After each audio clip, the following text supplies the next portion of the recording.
So it is the second day from when the chicks are supposed to hatch, and we already have one that is pipping, which basically just means he started breaking out of the shell.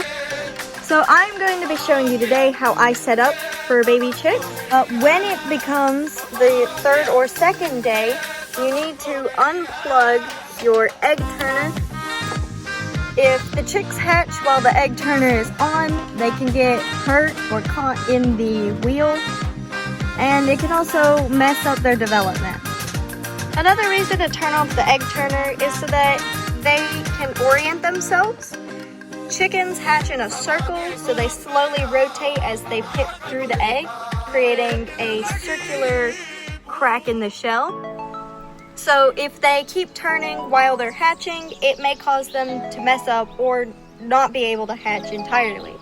I like to remove the wheel entirely when they're hatching so that they have enough space and room to move around.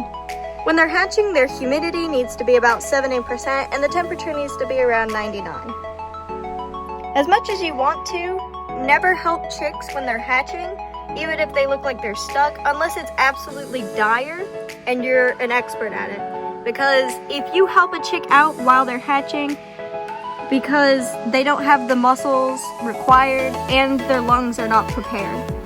You also never want to take off the lid of your incubator while they're hatching, unless it's absolutely necessary to do preparations, because the humidity needs to stay at a constant level so that the membrane inside the egg does not shrink wrap onto them.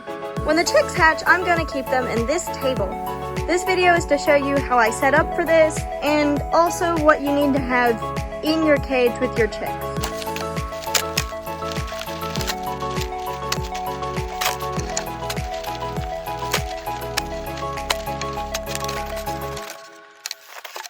I like to use Tractor Supply pine shavings as bedding for my chicks' cage because it is soft for the chicks. It keeps things very dry, as well as being pretty simple and easy to clean up. I usually use about 1 inch of pine shavings. That way the chicks, even though they'll run around, they won't ever touch the bottom. Another important part to a cage for chicks warm, and any other types of lights can keep them up at night, and they need light throughout the night. Another thing I like to use, a brooder. This is a Producer's Pride brooder, and it's one of my favorites because the chicks, they go underneath and it keeps them warm.